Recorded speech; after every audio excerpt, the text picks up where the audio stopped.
ನಮಗೆ ಪ್ರಾಬ್ಲಮ್ ಇದೆ, ನಮಗೆ ಕಷ್ಟ ಇದೆ, ನಾವು ಇನ್ನೊಬ್ರಿಗೆ ಹೆಲ್ಪ್ ಮಾಡೋಕ್ಕೆ ಎಲ್ಲಾಗುತ್ತೆ, ಕಷ್ಟ ಇರೋರೇ ಇಲ್ಲಿ ಬರ್ತಾರೆ. ನನಗೆ ಮೋಸ್ಟ್ ಆಫ್ ದೆಮ್ ಆಯಿತಾ, ಮ್ಯಾಮ್ ಈ ಥರ ನಂಗೆ ಪ್ರಾಬ್ಲಮ್ ಇದೆ, ನಂಗೆ ಫೀಸ್ ಕಟ್ಟೋಕ್ಕಾಗ್ತಿಲ್ಲ, ನಂಗೆ ಈ ಥರ ಇದೆ, ಈ ಥರ ಪ್ರಾಬ್ಲಮ್ ಇದೆ ಅಂತೆಲ್ಲ ಹೇಳ್ತಿರ್ತಾರೆ. ಅಂದರೆ ನಾನು ಕಷ್ಟ ಅಂತಂದರೆ ಇವತ್ತಿರುತ್ತೆ ನಾಳೆ ಹೋಗುತ್ತೆ. ನನಗೂ ಹಾಗೇನೇ ಇದೆ ಇನಿಷಿಯಲ್ ಸ್ಟೇಜಸ್ಸಲ್ಲಿ. ನಾನು ಏನೋ ಯಾರ ಹತ್ರನೂ ದುಡ್ಡು ತೊಗೊಂಡು ನಾನು ಕಲಿಯಿಲ್ಲ. ನಾನು ತುಂಬ ಕಷ್ಟಪಟ್ಟು ನಾನು ಸೆಲ್ಫ್ ಮೇಡ್ ಅಂತ ಹೇಳ್ಬೋದು. ನಾನು I am very independent. So ಅದೇ ಥರ ನೀವು ಆಗಬೇಕು.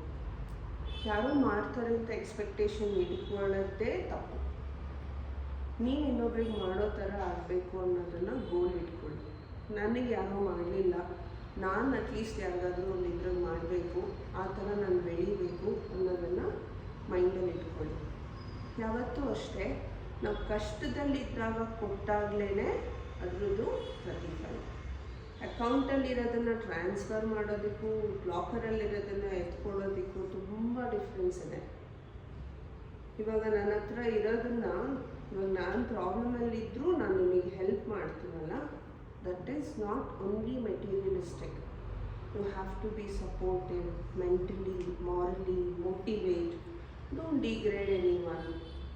Support each other. Like, you should be united ನೀವೆಲ್ಲರೂ. ನಮ್ಮೊಬ್ಬರು ಚೆನ್ನಾಗಿದ್ರೆ ಆಯಿತು, ಅವಳಿಗೇನೋ ಇದೆ ಬಿಡು, ಅದು ನಿಮ್ಮ ಕೈಯಲ್ಲಿ ಏನಾಗುತ್ತೆ ಅದನ್ನು ಮಾಡಿ.